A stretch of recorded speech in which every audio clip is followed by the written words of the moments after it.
What's up, everybody? Welcome to Week 1's Rookie Review for the 2024 NFL season here on the PFF NFL Show, where we're taking a look at some of the most impactful or biggest storyline performances from the rookie class as we go through this entire NFL season. I am Trevor Sikkema, and I am just elated to say that once again, for the first time in a full-time capacity since the days of Locked On NFL Draft, I am joined by my good friend, Jon Ledyard. Jon, how you doing today, my friend?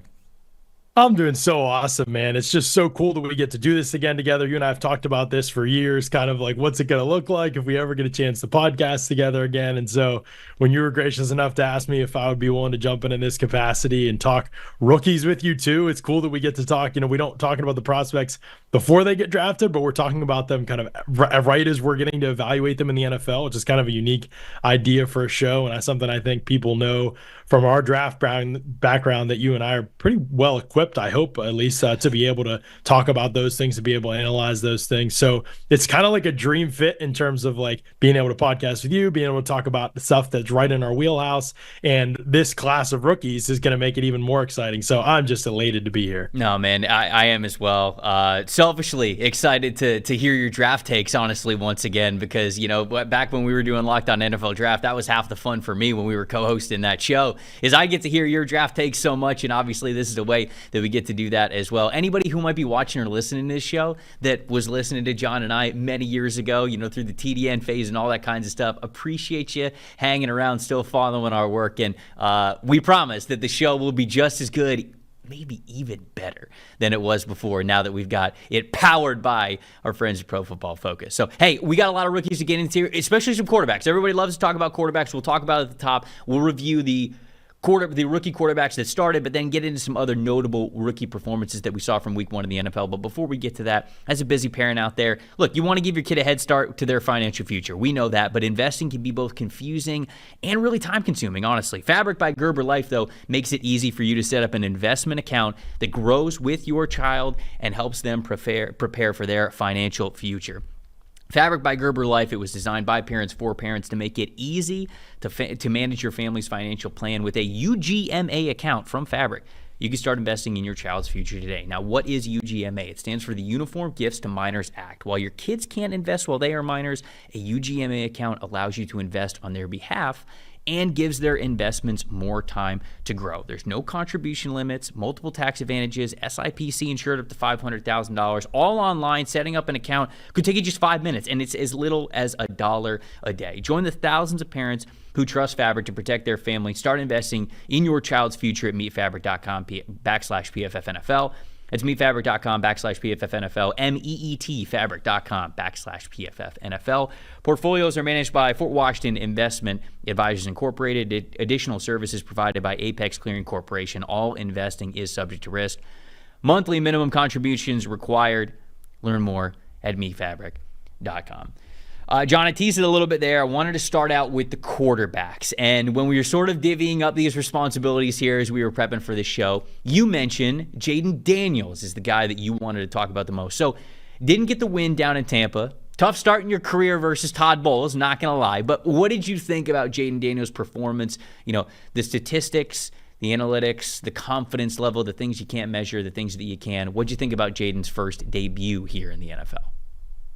Well, I think it's such important context to note how many quarterbacks struggled just in general in week 1 around the league. Like, it was not a banner week for quarterback performance in the NFL, and we've sort of seen things trending that way. I think we are in a bit of a transition phase as some of the greats are faded out of the game in recent years, and we're trying to figure out who the next great young wave of quarterbacks will be. And some of those players are established, and Washington is really hoping, obviously, that Jayden Daniels is one of those guys. And this was a rough first start in a lot of ways. You mentioned playing a Todd Bowles defense, and especially the pressure aspect of that, in terms of, this wasn't a game where he took like a million sacks or anything like that, but he played the game, I think, so sped up that it felt like he had kind of forecasted pressure before it even arrived in a lot of ways. He was really a one read and scramble. If he didn't throw to his first read, he pretty much tried to get out of the pocket right away. His running is exceptional, and we'll talk about that in a little bit, but he has to kind of, as soon as the pocket isn't like a perfect condition, he's trying to get out of the pocket, and he is trying to not make a play with his arm yet, and we'll see. Obviously, we're talking about one start, so this is going to evolve a lot. And one of the fun aspects for us is we're going to be able to come back weekly and see how it evolves. But for him right now, there wasn't a lot of passing on the move. A lot of it was getting out of the pocket and running and trying to scramble. And he did make some plays in that capacity, but if he's going to become a great quarterback, I think for Washington, he has to be able to play within the context of what their offense asked him to do. There was a play in the second half. The Bucs blitz the nickel, and Luke McCaffrey, who was over the nickel in the slot, he kind of runs a quick hitch. He just calls for the ball. He's sitting in open space, very common concept, this play structure. Daniels looks right at him. The nickel's coming, but he's not there yet. The blitz wasn't that well timed, and he's wide open, and he doesn't throw it. Instead, he goes backside and to a dig to Ertz, and Jordan Whitehead jumps it and breaks it up, and could have probably intercepted it if he'd been there a second later. And there's kind of a collision ball there. So if you're going there, it has to be like right away, and really based on the structure of the play, he should be going to McCaffrey right away on that concept. And there was another play later in the game. I didn't think he really understood his pre-snap indicators as well. Like the Bucs had their corners rolled up, right? You're thinking press right away. You're thinking man coverage, right? In that position, at least is your first indicator. One safety's high, and Bryce Hall rolled up in the slot against Terry McLaurin, who's running a vertical on the play. So you're thinking it's man coverage, your best wide receiver against a backup cornerback that never plays in the slot. Right. And right away, you should know where your first option is right off the snap, right? And the safety moved off the hash to the sideline right off the snap. So it's everything he wants. McLaurin kind of bends his route across the field away from the safety. He dusts Hall off the snap. It's wide open, no safety on the other side of the field. Whitehead was kind of rolled up there. So the design was good. You got your best player isolated against the guy who's never in the nickel. And so I think that's going to be one of the aspects of it with Daniels is can he in that play specifically, he has the shot and he never throws the ball. He tucks it and scrambles even though he's not even under pressure on the play. Yeah. And so for him, a lot of it's going to be what does he see pre-snap and then what does he do post-snap to respond to that? And I think if he can figure out some of those things, which those are all things that take time, right? Physically, he didn't look like, oh, his arm's just so bad or he can't move like the way he did in college. It's the mental part of the game and how fast everything was for him that was really created a huge struggle for him on Sunday. Yeah, and I think that was always going to take a little bit of time with Daniels, right? Because when you are as athletic as he is, it's very natural to say like, hey, if my first guy is not open, I'm not going to hang around an NFL pocket very long. I'm going to take off. I'm going to do something that I've been able to do well my entire life, which is running around. And you mentioned, okay, maybe not the best throwing on the run, but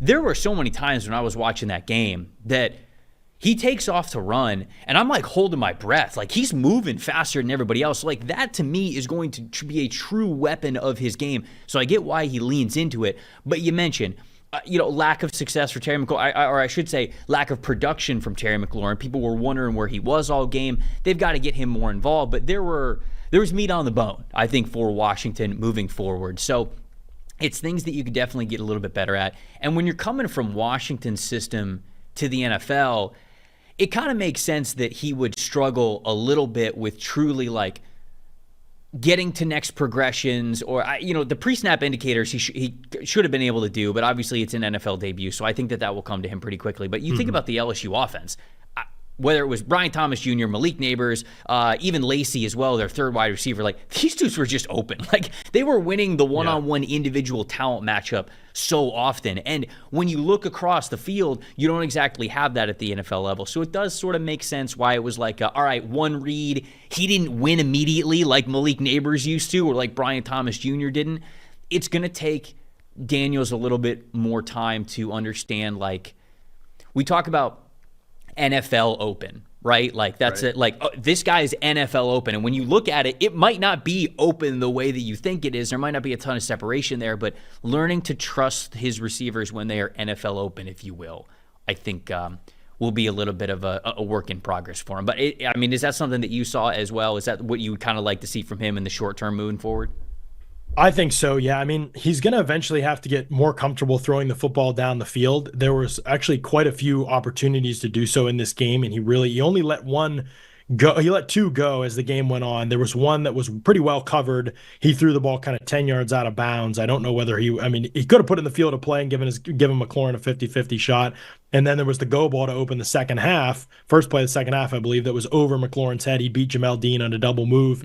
Would have been a touchdown if he put it on him, and he just overthrew him. So, those are fixable things. There were a couple other opportunities in the game to put the ball downfield that I didn't feel like he took. And so I think that more than anything for him, it's going to be like, you have to trust what your eyes are seeing. You have to get the ball out. Yes, the Bucs did not do a great job of containing him in the pocket, and so he was able to get out. And his athleticism, like I said, is for real. You mentioned it. You hold your breath because you saw this guy get whooped in college a few times on big hits, and he's not the biggest guy, but man, is he tough. Like at the end of the game, if you're talking about positives, I just thought like the fact that this game's over, right? And he is like, and they're calling quarterback runs on the goal line. I mean, like that's a whole nother podcast topic, but Jayden Daniels is like putting his head down, taking on 3 guys, losing his helmet, trying to strain to the goal line. So I think his toughness, I think guys are going to follow him. I think he's got all those kind of traits. Like there's no fear. You could see in his eyes, the game was like, he didn't look overwhelmed. I mean, like looking at him, like at the end of the game, knowing like how many things had gone wrong and how poor the day had been overall for them. Right. Offensively, he didn't look like overwhelmed by that. And obviously it's game 1, so you probably expect that, but he looked like a guy who still had his poise and his confidence, and he played that way as the game went on too. I think it's just going to be trusting what he sees and letting the ball rip, because you're right, McLaurin is the only dude in this passing attack. But the concept's got some other guys open, and McLaurin was open a bunch in this game, and I didn't think that he trusted it, and he instead opted to go rely on his legs over and over again. And so eventually you'd hope that part gets coached out, I think, or that he develops out of that phase. It may be pretty rough sledding early on if he's not willing to let the ball go. He's getting to other concepts late that should be kind of off his plate in terms of his process. Yeah. So I want to turn the page now to Caleb Williams, number 1 overall pick, from the number 2 to the number 1. Williams in a win for the Chicago Bears, although it was, a lot on the backs of his defense, which I want to get to in a second. 56 snaps here for Caleb Williams in his debut, 49.4 overall grade, 48.4 passing grade, 61.3 rushing grade. He was just 14 for 29 with 93 passing yards, 0 big-time throws, had 2 turnover-worthy plays.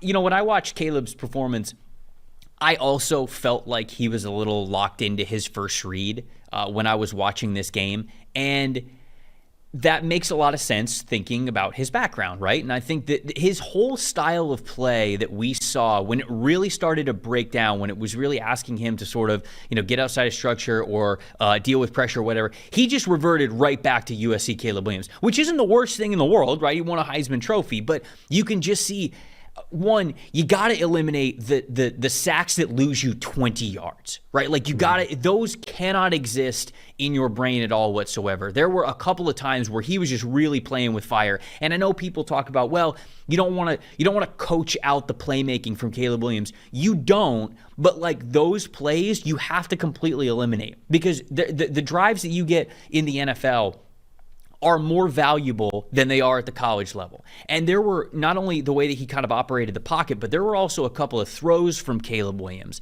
that I was like, that's a USC throw. That is I'm in Lincoln Riley's offense. I'm throwing the ball 50 times this game. If I sort of like nonchalantly kind of just like give my guy a chance and don't really look at another option, which might be able to gain me a couple of yards, it's not that big of a deal. Just take the deep shot. Where I felt like he could have actually looked underneath, not gone as vertical as he did. And to me, he's still got those USC tendencies to him.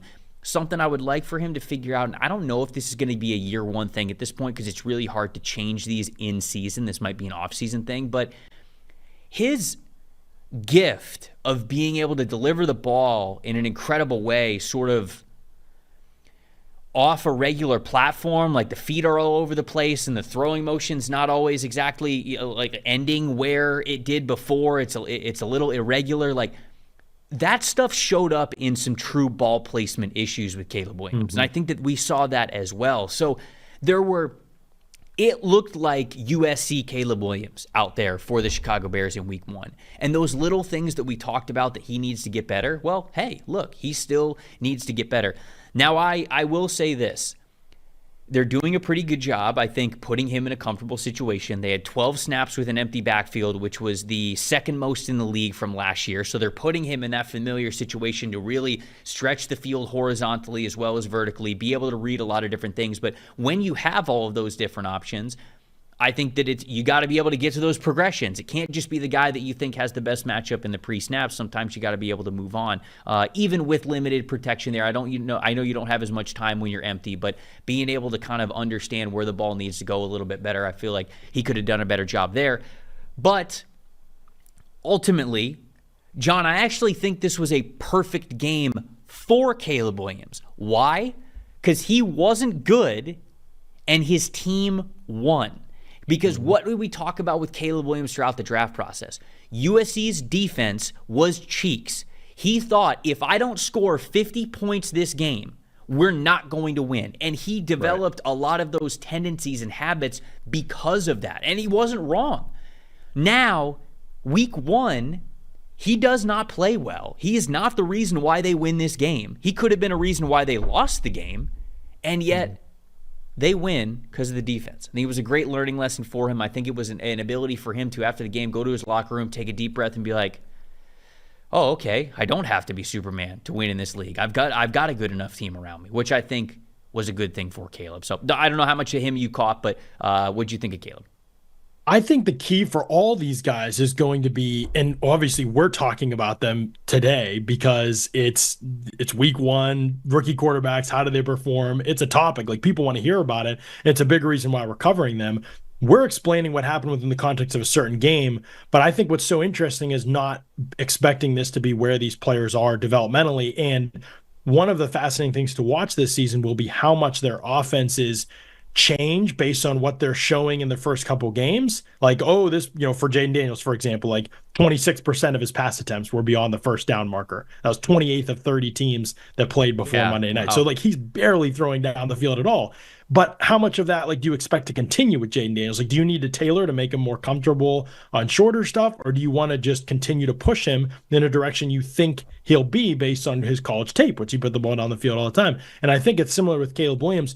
And we'll talk about Bo Nix today, too. And a question with all these guys, Trevor, I think is going to be, what do they do well enough that you can build an offense around that skill set? And I don't think that's as easy with these three. And that, to me, Caleb Williams is as talented as anybody. But I think one of the struggles early on, and why I'm not surprised that it started slow, is what offense do you build around him that fits what he does best? Because we know he has all these gifts and these tools and abilities, and he can create something all the time.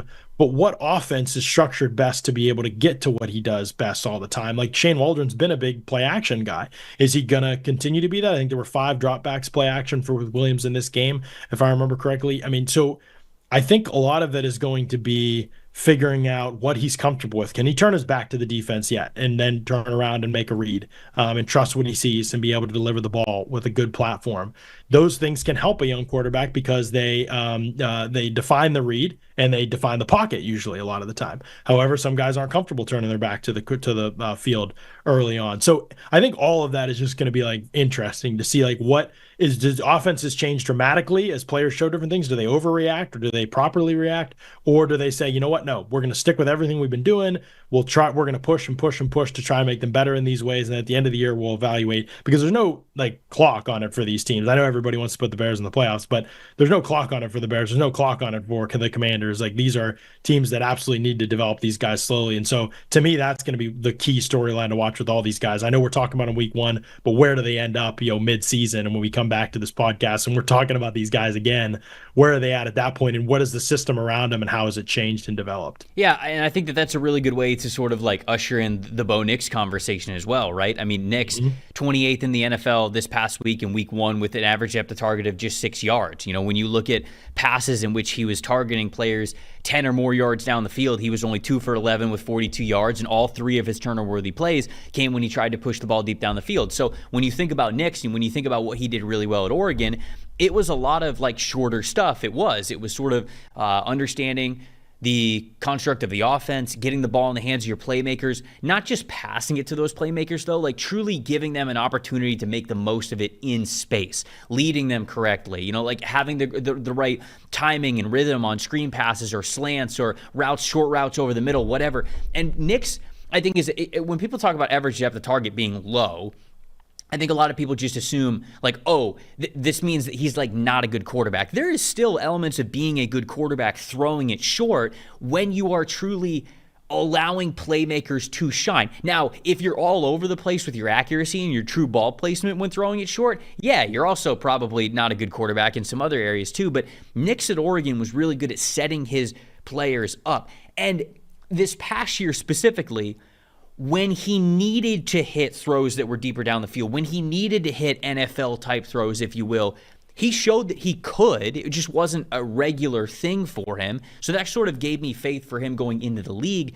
But you mentioned, with him as well as these other guys moving forward, what does the offense now look like for Nix? Is Peyton going to ask him to continue to challenge deeper down the field? Is he going to continue to do this every single game to say, hey, you just straight up have to get better at this? Or is it going to be an offense that is much more predicated on what Nix did really well? I think that he showcased his legs as well, which is, I think his athleticism was always an underrated part of his game. So to me, yeah, Nix struggled. There's no doubt about it. There were a couple of throws, especially the one that was over the middle, and then eventually it was going towards the sideline, where before he even threw the ball, Adam Archuleta, who was on the call that game, he just goes, "Oh no," because he just sees out of the corner of his eye there's 3 Seahawks players already there, and one of them's a safety that is going exactly where the ball is going, and obviously it gets intercepted, and so that ended up being a turnover-worthy play. And I think a lot of the turnover-worthy plays were very worthy of that title for Nix. And it's just, what does Sean Payton now do with this? It was not a good game from him. But in a way, it was almost like, going back to Caleb Williams' thing, kind of the game that you wanted, right? Hey, here's what you can get away with. Now, it kind of sucks because they lost the game by 6, right? They were kind of right there. It felt like Seattle was really controlling that game, and they didn't play really well. It was actually a one-score game in the end. But for Nix specifically, I think it's just going to be a learning curve for him to understand what he can get away with in the NFL. And then in the second half of this season, you might see him and Sean Payton really dial up exactly when to go deep. Not that it has to be something that's on every play, but calculated attacks vertically deep down the field for Nix. That's kind of what I'm looking forward to as his growth of this season kind of continues. Well, they're in an interesting situation because Nix, probably more than any of the other guys we talked about, needs to be pushed to evolve, right? You mentioned some of the college stuff. I forget the number now. I wish I had it, but I know that he threw to his first read like one of the highest percentages in all of college football last year. Like he was just like, get the snap, get the ball out, the guy's open all the time. It's like their screen rate was crazy. So all the things with him you're talking about, like he's way more like of a project in terms of some of the stuff you need to do in the NFL. And you really saw that show up in this game. Like they're basically betting on the fact that Bo Nix is like incredibly intelligent, incredibly hardworking, incredibly coachable, and that they can totally reshape him. So I don't even know that there's a bad way to, I mean, obviously like there is from an emotional standpoint, from a soft skills standpoint, probably, but from a football standpoint, you have to figure out what Bo Nix can do. Like if he's just going to be the Oregon Bo Nix, then he's a backup in the NFL. Like that's what he is. And you can point and shoot him, and you can game plan if he has to fill in for a starter who's out due to injury for a game. You can kind of tailor around all the little simple things that he can do well. But if you're going to ever expand him, I mean, they took him in the first round. So they're ready for him to expand, his game to expand and his growth. So that's where some of this is coming from with Peyton. And you could see all the growing pains out there with Bo Nix. Like they're all going to be on display for weeks, probably, at least. All 3 of his turnover worthy throws, I think, in this game were him moving off his first read and having to go to a second read, and basically just kind of, and often from not a good base, but it wasn't like inaccuracy so much as it was just throwing it right to a defender, right? Like these were all like really bad interceptions. They were bad, so I think some of it is going to be that progression. Yes, right. No, I'm with you there, and I think that's the interesting case for Bo Nix. Is you mentioned it's hard to quantify or measure like coachability, right? Because we kind of saw flashes from Nix, obviously, when things were going well with his first read. Things look very smooth. He looks like he has the talent to operate. But do you have it in you to take your game to that next level? I think that's going to be a fascinating development to watch with Nix. We've got some other non-quarterbacks that I want to dive into. Before we do that, though, TDs, tutties, taking it to the house, in for 6, whatever you call a touchdown, one thing is for sure. Touchdowns matter more at DraftKings Sportsbook, an official sports betting partner of the NFL. Whether it's on the ground, in the air, special teams, defense, we don't care how they score them. We just want to bet on touchdowns. DraftKings Sportsbook, the #1 place to bet some touchdowns. If you are ready to place your first bet, try betting on something simple, like a player to score a touchdown. I don't know, you got a big matchup, Detroit Lions taking on the Tampa Bay Buccaneers. I've talked about that one a couple of times already this week. I'm stoked for it. Had more than a few players score a touchdown for the Tampa Bay Buccaneers. Are the Detroit Lions going to bounce back with their passing game as well? If you think that one of those players is bound to score, put a bet on it. New DraftKings customers Bet $5 and get $250 in bonus bets instantly. Plus, you get 1 month of NFL Plus Premium on them. DraftKings Sportsbook. Download the app. Use the promo code PFF. That is code PFF. For new customers, you get $250 in bonus bets when you bet just $5, and you get that NFL Plus Premium on them. The offer will end September 19th, only on DraftKings. The crown is yours. If you got a gambling problem, call 1-800-GAMBLER. In New York, call 877-8-HOPE-NY, or you could just text HOPE-NY. In Connecticut, help is available for problems with gambling. Visit 888-789-7777 or visit ccpg.org. Please play responsibly on behalf of Boot Hill Casino and Resort in Kansas. 21 plus age and eligibility varies by jurisdiction. Void in New Hampshire, Oregon, and Ontario. Bonus bets expire 168 hours after issuance. For additional terms and responsible gambling resources, see dkng.co/FTBALL. NFL Plus Premium offer is available only to new and former NFL Plus subscribers. Additional NFL Plus Premium terms at NFL.com/terms. Now we get into the nitty-gritty here. We knew we had to talk about the quarterbacks, right? Yes, it's what the people want at the top of the show, but now we get into some rookie performances that really stood out for us in a couple of ways. Who are you starting out with here that you want to get to from the non-quarterback guys? Okay, I don't think anybody's talking about this guy, but I was like, I got to watch him because I think Javon Bullard, who's starting for the Packers right now, I think he's a really important player in this season. I mean, think about the expectations that the Packers have, Trevor, this year and how trendy they are as a pick. Mm-hmm. And then think about how bad their safety play has been the last couple of years. It's been some of the worst in the NFL. And so they went out this offseason and they said, okay, we're going to go pay for Xavier McKinney. Yep. And we're going to draft Javon Bullard pretty high. And so McKinney, I think, is going to be a really good player. The questions with him are health and consistency, I think. He's fascinating to watch as well. But because we're doing rookies on this show, I was like, I want to take a look at Bullard and what we saw. He also happened to be in the middle of a bunch of plays the other night that were kind of big plays or could have gone either way. And there were some unnoticed good things that he did in the game that I wanted to make sure I got highlighted too. So I think he's a key player just for Green Bay in general this year. So I'm very fascinated by him. He looked very fast, very physical. He looked like he gained weight and bulked up from college. I don't know if he has or not. It just may have been the way that it looked, but he really brought it. I mean, all game long. His range all over the field. He would chase plays from the opposite side of the field, runs that went away from him, where a lot of guys will just kind of wait to see if they need to get in pursuit from the backside. He was flying around to the football. So he adds a speed and a physicality to Green Bay's defense that, let's just be honest, they just lacked with their last group at the safety position that they've had over the last couple of years. I know there's been some injuries there too, but he's going to bring that. There was a play, A.J. Brown came downfield to block him, and he, a lot of time that's like a patty cake. They walk up to each other and they don't really go into it, especially when the tackle's already being made. No, he just ran as fast as he could at A.J. Brown, put his shoulder right in his chest, and actually knocked A.J. Brown out for a play. Brown was down. They had to stop the game, come out and tend to him, because he was just that's his physicality, his mindset, how he plays the game, just very fast. But it was the processing stuff, I think, that excited me more than anything with Bullard. Second quarter, Packers are in quarters coverage. Eagles are in kind of a 2-by-2 formation. They have a 7-man protection. There's a vertical and a wheel to the boundary, and they motion into the wheel with the receiver to that field side, which is A.J. Brown, running a crossing route there. And the idea is sort of that the boundary, that route combination, right, the wheel and the vertical to the boundary are going to push the quarters defenders deep, and A.J. Brown's going to come from the field side, and he's going to run that crossing pattern into green grass, right? So a lot of the time the adjustment teams will make when they run quarters in this situation is one of their safeties has to cut the crosser as he comes across the field, and they essentially lose a deep defender, right? Because the receiver from that side of the field is going across diagonally anyway, it's not that big of a deal. But a lot of the time as a rookie in your first game, when A.J. Brown's coming across the field at that speed, you're going to forget that check in that moment, and you're just going to be occupying your fourth of the field and just doing your job. Immediately, Bullard recognized it. As soon as Brown got out of his break, he buzzed across the formation, cut the route, and Hurts had nowhere to go with the football. He ended up having to throw it away after getting flushed out because he expected that route to be there. And so that stuff was really encouraging from him. Some of the man coverage stuff is going to be interesting. He struggled with some of the mesh and horizontal concepts that they ran. He was rolled up on Goddard, got beat off the line of scrimmage from a press position. Little bit of a unique spot for him. I think he played nickel in the past, but not a lot of press man in his tape in college. So that's going to be a development thing.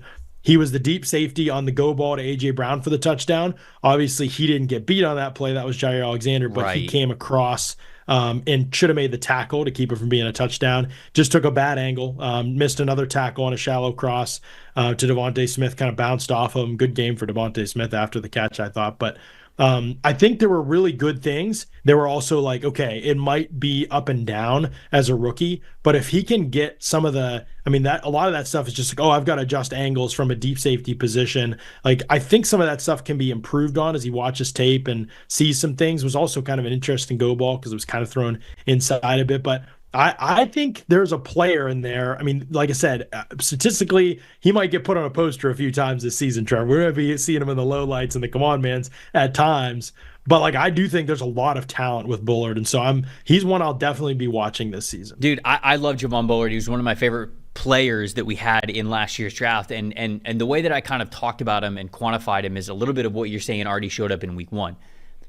You don't get on the field as an underclassman for Georgia's defense the way that Bullard did unless, one, Kirby Smart and that defensive staff trust you that you are going to be willing to be physical, to rally to the ball, play your run fits, be physical with receivers. You don't get on the field. That's a prerequisite at Georgia. So you don't get on the field if that's not the case. And then also, you have to be able to be smart. I think, I was talking about it with somebody this past weekend when I talk about college football. It's like, You look at so many teams, because week one, everybody overreacts to week one, and then we got week two of college football, and it's like, whoa, okay, now it's the complete opposite. It's because teams have games, or bad games. The variance of what you could be in college is just so much greater than it is at the NFL level. Why is Georgia never bad? Why does Georgia never have a bad game ever? It's because they don't let you on the field unless they fully trust you to do your job. And they did that with Bullard as a versatile player in the nickel and as a safety, as an underclassman. And it's not shocking to me that he is already fearless as a rookie for them. You're right, the man coverage reps, they're rough, but the zone coverage stuff was better. His PFF grades were better, certainly in zone, than they were in man. And it makes sense with his skill set. But Bullard and Xavier McKinney, I think, is going to be, we talked about Xavier McKinney being one of the top offseason signings because of what he can do as a cover one type of a safety, but his chemistry with Bullard, I think, as they continue this thing, is going to make that Jeff Hafley defense pretty damn good. So I love that you shouted Bullard here. I'm going to go to the Arizona Cardinals for my first guy, and I want to talk about Marvin Harrison Jr., and I think that he's going to be Are we ready for this? I think he's going to be a hot bug. Yeah, he's trash. It's, it's bad. I don't know what to tell you guys. He's just bad. No, he's not. But look, he played 36 snaps, which is actually the most on the team that we saw this past week. But we've got a metric at PFF. We call it threat. It's essentially wide receiver usage. How often are you targeted per route that you run? And so, a lot of teams, their wide receivers one could be anywhere like mid-20s, something like that. If you get CeeDee Lamb or Justin Jefferson or Tyreek Hill, you're probably talking about like low 30s, something like that. Marvin Harrison Jr. played the most receiving snaps on the team, 36. 8.3 threat.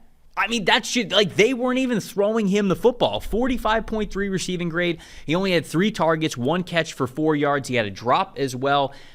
Going back and watching all 36 of these receiving snaps, there are times when he is open, much more so against zone than against man coverage, because I will say this, he struggled to separate.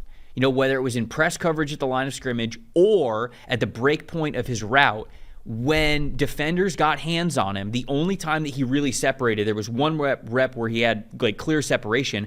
It was basically OPI. If they would have thrown him the football, it would have been OPI that the arms were fully extended. He pushed off the defender. He just was not really able to create separation after getting bumped. Again, whether it was at the beginning of the route or at the break point of the route. So that was a little bit worrisome and why they didn't throw him the football, I'm sure. But also the fact that I just don't think that him and Kyler have really great chemistry right now. There are times when he could have thrown the ball to Marvin Harrison Jr., but he didn't even really look his way. He's just not really trusting the rookie at all whatsoever right now, and I wonder if that's a practice thing. That's something that could be better, but there was more meat on the bone for Harrison this past week, but it wasn't this like, wow, we now have one of the best wide receivers in the NFL right out of the gate kind of thing, especially against man coverage for him. And I think that reflects in his grades, even with some low production. Like, there just was not a high separation score there for him. And I think that that's something that could absolutely come with him. I still think he's a good player, but he struggled in that area for sure. And I think that Kyler Murray just didn't trust him, because I don't know if he trusts the separation that Marvin Harrison is getting versus NFL defenders in practice versus and also, sorry, I should say, in addition to what we saw in game 1 against the Bills. This is going to be one of the more interesting cases to track this season, because there's a lot of questions about the Cardinals in general. And Marvin Harrison Jr. was basically billed as, and I mean, I was part of this, I'm sure you were as well, from listening to your draft stuff, as part of the group of people that were like, yeah, he's a sure thing. Like he's a certain thing as he gets to the NFL. And no prospect is, we know that. And obviously it's only 1 week. I think he just doesn't look as fast or as explosive in the NFL as I thought he would right now. It's early, could be a lot of mental stuff like early on, could be like playing slower. I still think his ball skills are going to be awesome. I still think he's going to be such a good player, but I do think that's been noticeable. And so the fact that you say that and the numbers kind of back that up, not that surprising to me based on what I've seen. I don't think he looks quite as explosive as I expected him to. Having said that, there are lots of ways to win in this position at this position in the NFL. I mean, there are lots of really good tier 1 wideouts that with speed was not their number one trait, and quickness was not their number one traits. And so there's plenty of ways for him to win. It kind of goes back to our quarterbacks conversation, doesn't it? Like, how do they use him in a way that like it fits best with not only the offense and his skill set, but honestly, probably the biggest part of it is with Kyler Murray and how Kyler likes to play. And I think that has been one of the struggles, right, with Kyler Murray in the NFL. When so much of an offense is built on what does your quarterback like to do? What can he do consistently well? Like, you can criticize the Bengals, especially for the other day, and even at times like over the years, but like there's no doubt the Bengals do what Joe Burrow likes to do, what he's comfortable with, and he has a very clearly defined skill set. The question for him now is if he can expand outside of that. I think the struggle with some of these other offenses is, how do we build a consistent approach around our quarterback? And for Kyler Murray, that's been a question. As long as that's a question for the quarterback, it will affect the other players on the team, I think, especially from a consistency perspective. And, and I think Harrison fits in that boat. Yeah, and look, even if Harrison isn't somebody who was like going to be a blazer, which I didn't think that was a particular part of his game. I thought he was a good athlete. I didn't think he was going to be this crazy athlete for the NFL level. We have seen Kyler have success with like a contested catch monster type of receiver in DeAndre Hopkins, right? And so I don't know if it's, to say that he's going to for sure become DeAndre Hopkins would be silly, but that's who came to my mind watching him, though. Like, seeing his NFL movements, right. I was like, this might be more in line. But in order to unlock that, Kyler's got to trust you, and I don't think you trust him right now. So that's going to take a little bit of time. I think the lack of maybe game speed also shows up in the dropped pass from him, right? It's just new. He's going to get more confident. He's going to get better. There was some meat on the bone even this past week, but it is something that is worth noting. Is Marvin Harrison Jr. going to be a little bit more of a contested catch receiver than we thought? And it's okay if that's the case, because I think he could be a damn good one, but that's a good development to keep watching moving forward. Who's the next guy that you want to bring up? All right, I got to talk about, I know I'm a Steeler guy. People probably know that from my background. And so it's Homer. It's going to sound like a Homer pick. Look, Trevor, but like, I got to be honest. I mean, Zach Frazier, was he the best offensive rookie? He was up there, right? He in was, week 1, he was a stud. Amongst all players, probably. Steelers center Zach Frazier, I thought he was awesome. Just everything you want to see somebody do at that position, especially, which is a lot of mental and timing. And this is a zone scheme, right? Heavy zone, Arthur Smith. And okay, so it's a lot for a center, right? And that is something that Frazier just seems like it's just such a good fit, right? Like, watching him secure the first level, climb to the second level, like, he's got this great timing when he latches. A lot of time, one of the big struggles with centers is, or alignment in general, getting to the second level, is the angles you take and how much can you latch onto contact while these guys are better athletes than you. And Frazier's just such a good short area athlete. Yeah. His ability to like turn with players as they move up past him and just stay on their hip and run them past plays. His grip strength is pretty unbelievable. Wrestling background, shout out, obviously. But the center of gravity, too. Like, he's like a bowling ball type of frame. You look at him, and this is the reason why he went in the second round. His tape was unbelievable. People just looked at him, and they're like, I don't know. Like, can this guy, like, really do it? And we'll talk about some of those physical things later on, but it's kind of what knocked Creed Humphrey down, too. People are like, I don't know, man. He just doesn't look that impressive. You look at Graham Barton, and you're like, there we go. Yeah. That's a dude right there. Like, physically, he just looks amazing. And Frazier just looks like an old-school lineman. But you watch him move, I mean, his first step off the ball. Now, Graham Barton is a better player. I watched all their snaps, and I think they'll get compared a lot, obviously. Mm-hmm. Graham Barton's a better athlete for sure. But if you watch Frazier's first step compared to Barton's first step, and the certainty with which makes sense. Frazier played, 50-some snaps or Right. 50-some starts Right. at West Virginia. And Barton's obviously going back to a position he only played as a freshman at Duke. But the way Frazier gets off the ball, how explosive he is, how under control he is into contact, the fact that he can steer defenders in space as well as he can in this scheme specifically is so important. There was a play, I'll add a couple for you here, Trevor. Okay. There was a play where he released clean and he got Caden Ellis at the second level. He steered him well out of the play, and this was happening all half.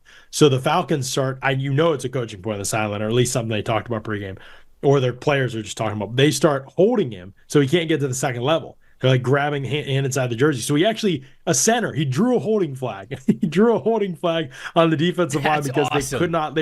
they couldn't let him keep getting to the second level. He was killing everything they were doing. There was also, the Steelers ran 3 quarterback sneaks. We're not in the Ben Roethlisberger era anymore. And on one of the quarterback sneaks, you'll have to go find this play. It's the third quarter, 9:57 is the timestamp. Okay. Because I know you'll get a kick out of this too.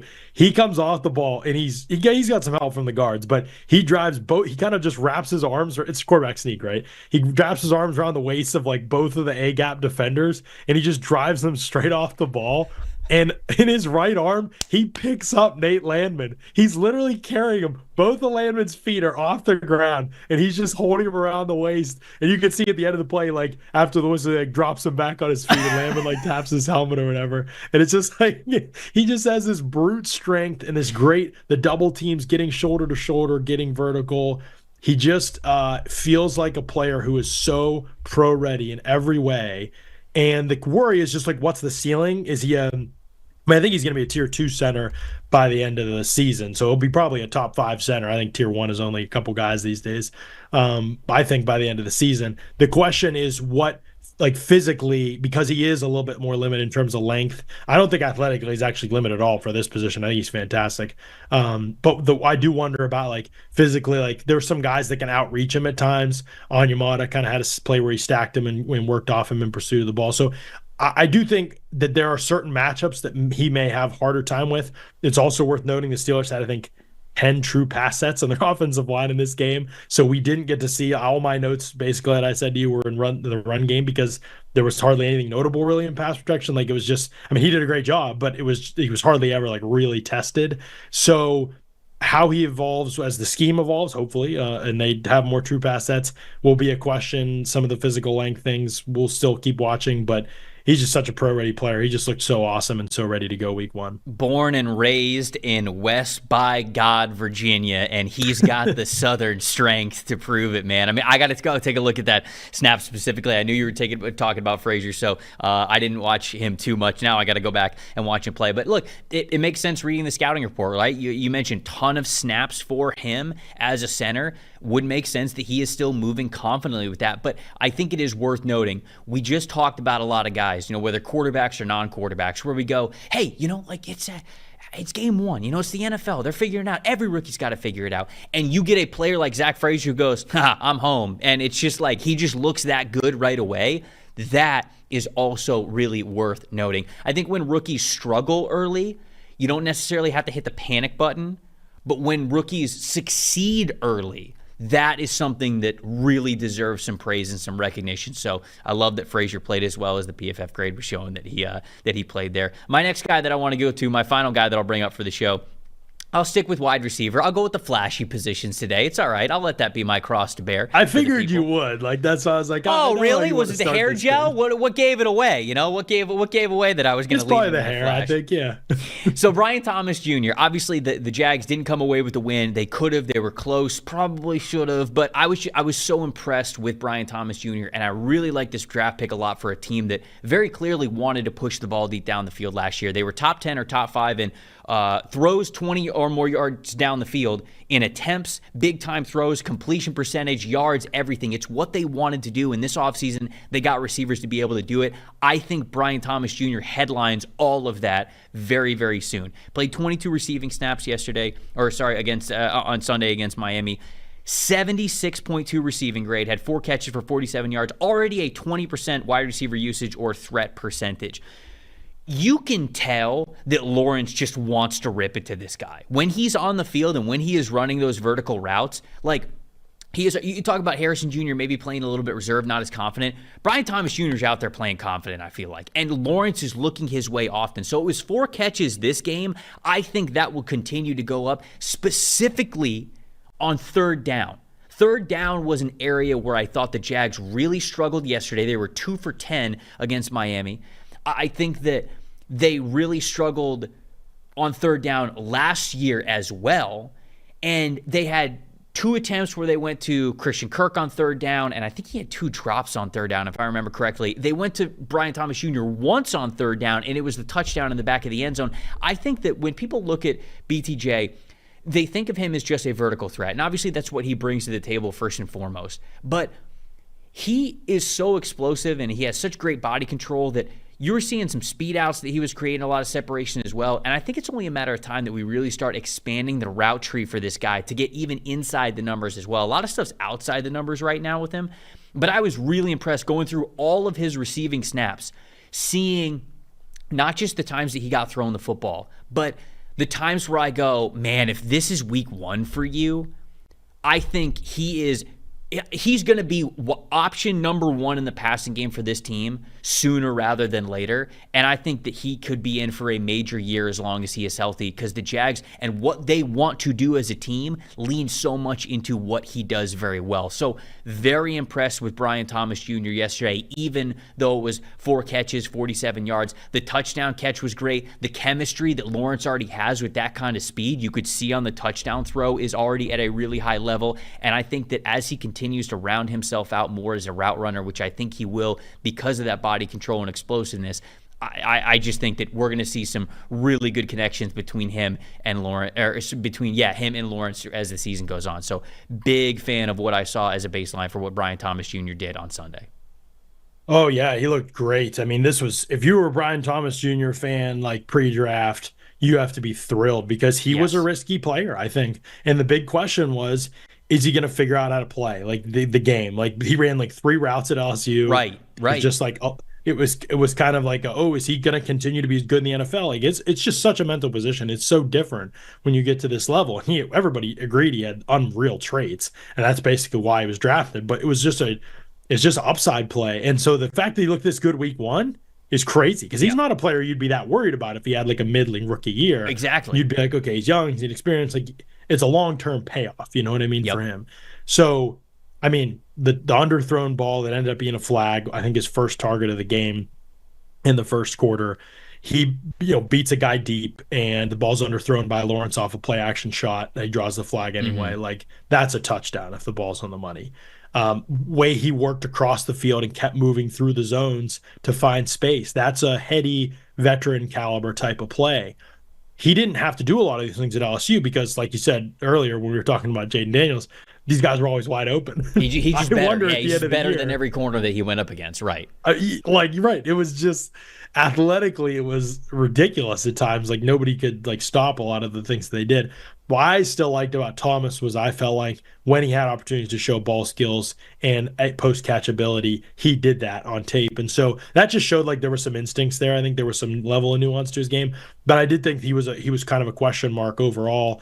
And I did really love his tape. I just didn't know how it would fit to the NFL. So, yeah, I mean, to see him moving this way week 1, to see him winning against man coverage, to see him getting out of his route breaks with certainty. I mean, I thought he projected sort of like a Jamison Williams in terms of what they looked like in college, and then will they be able to do more in the NFL? And you see, for a guy like Williams, I mean, there's been other things, and I think they're different people, but it's taken him years, and I think he's getting there now, but it's not been that way. It doesn't look like it's going to be that way with Thomas, and obviously they trust him enough to put him out there week 1. So I super impressed. I think you have to be feeling really good if you were a Thomas fan pre-draft. Yeah. Last guy, who do you got for today that we want to talk about here on the review? Well, I think we have to talk a little bit about Tyler Guyton, just because it was him against Myles Garrett, him against these Cleveland rushers. It's sort of an interesting game. The Cleveland win rate up front in terms of pass rush for PFF, I think it was 51%, and the Cowboys pass rush win rate, which has gotten for a lot of pub recently, was 50%. So the Browns rushers actually won, I think, on a higher percentage of times than the Cowboys guys even did. The difference was Deshaun Watson held the ball for over 3 seconds.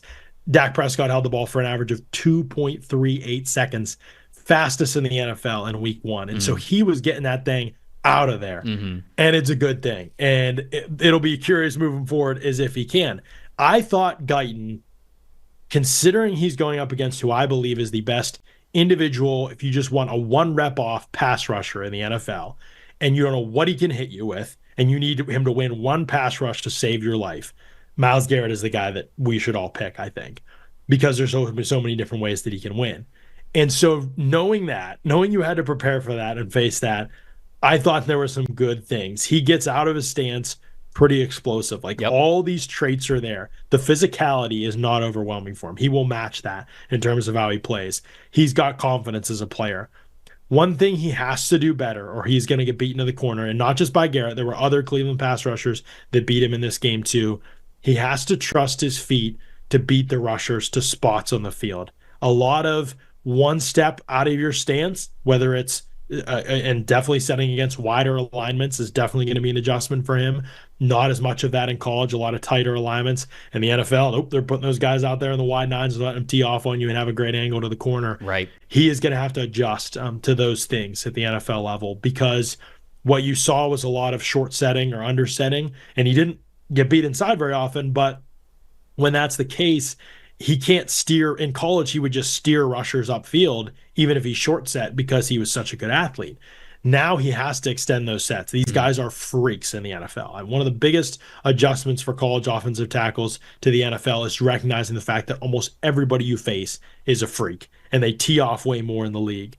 And so you can't get by on athleticism most of the time like you can at the college level. And so he's going to have to get his set points down, wider sets against wider alignments, keeping his inside hand strong, staying on the balls of his feet, continuing to move. I think all those things will be things that he has to improve on and things that he can improve on, but he has to break bad habits first and learn not to rely so much on the tools. I don't think that he's so sloppy with his hand placement or so sloppy with his lunging like some other guys have been in the past that were a little more projects. But he was definitely saved. I think he gave up 4 pressures, and he was helped a lot by the average time to throw being what it was. Yeah. And the grades back that up, I think, for PFF as well. But you see all the traits that the Cowboys fell in love with and the stuff that was good in the preseason. And these were really just pass sets that I looked at and wanted to focus on more than anything. I think he did some good stuff in the run game at times. But there's going to be an adjustment, and I think he's going to have a ride for his rookie year until he learns to adjust some of those things. But there's so much talent here, Trevor, and I liked him pre-draft because I didn't think that bad habits were as overwhelming as they are with some of these college offensive tackles. We saw that run some with Kingsley Suamatia for the Chiefs. Yeah. Some of the things he'll have to adjust to. And I don't think Guyton is that far away.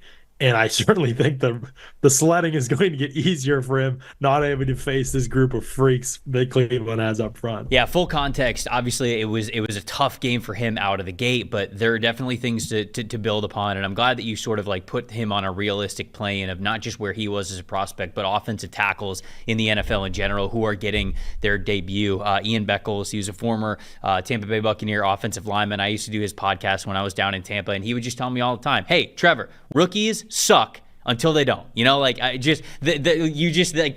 basically the plane that you have to work off of. There's so many things that you have to learn. Playing in the trenches is obviously one of the tougher ones, but I'm glad that you pointed out some good things with Guyton and how it could be some positives for him moving forward. Yeah, and thankfully you don't have to face Myles Garrett every week, so I'm sure his coaches are telling him that as well. But that's also what makes Joe Alt, who we didn't even bring up on this podcast, but I got to talk about with Ollie Conley on the Trenches show, that's what makes kind of his performance against Max Crosby so special. You talk about guys that I need one-on-one pass rush rep to save the universe or whatever it is.